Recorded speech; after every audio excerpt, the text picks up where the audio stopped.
एक बार की बात है। एक साफ नीले तालाब में एक छोटी मछली रहती थी।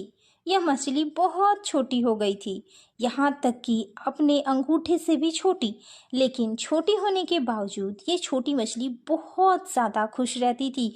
हर दिन छोटी मछली तालाब के चारों ओर तैरती, पानी में अपने प्रतिबिंब को निहारती और कहती थी, मेरी ओर देखो, मैं इस तालाब की सबसे छोटी और सबसे प्यारी और चालाक मछली हूँ। एक बार छोटी मछली ने एक बड़ी मछली को अपनी ओर तैरते हुए देखा। बड़ी मछली के शरीर पर चमकीली रेखाएं और लंबी लहराती हुई पूंछ थी। छोटी मछली को थोड़ा डर लगा, लेकिन उसने डरने की कोशिश नहीं की। नमस्ते छोटे बच्चे, बड़ी मछली ने बड़े प्यार से कहा।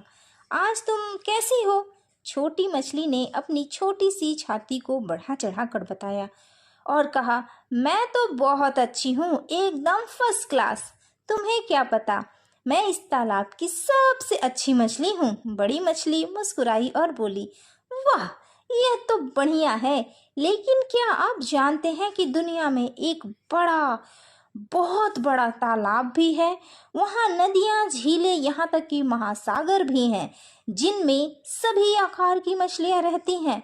छोटी मछली आश्चर्यचकित हो गई। सचमुच?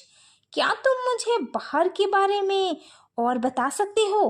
विशाल मछली ने सिर हिलाया।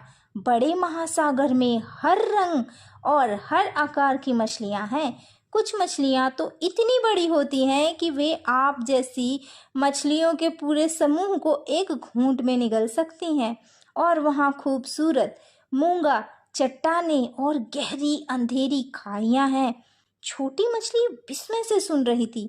उसने कभी कल्पना भी नहीं की थी कि ऐसा कुछ हो सकता है। ओह, काश मैं ये सब देख पाती, उसने कहा। विशाल मछली ने धीरे से कहा, शायद किसी समय तुम ऐसा करोगी, लेकिन अभी के लिए अपने छोटे से तालाब से संतुष्ट और सुरक्षित रहो।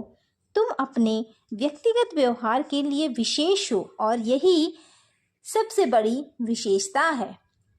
छोटी मछली ने भी वही सोचा जो बड़ी मछली ने कहा था।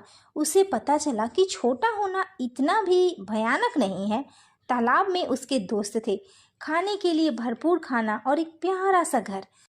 इसके बाद से छोटी मछली ने सबसे चालाक होने का दावा करना बंद कर दिया। अब इसके बजाय वह सागर, समुद्रों के बारे में और ज़्यादा जिज्ञासु हो गई और अन्य मछलियों की कहानी को दिलचस्पी से सुनने लगी। और वह तालाब में सबसे छोटी मछली ही बनी रही, लेकिन हमेशा खुश और संतुष्ट रहती और बड़े मछलियों से सागर के बारे में, समुद्र के बारे में, अन्य जीवों के बारे में बहुत कुछ सुनती और जानकारी हासिल करती रहती थी। और इस प्रकार छोटी मछली खुश रहने लगी, यह जानते हुए भी कि यह सबसे छोटी मछली है।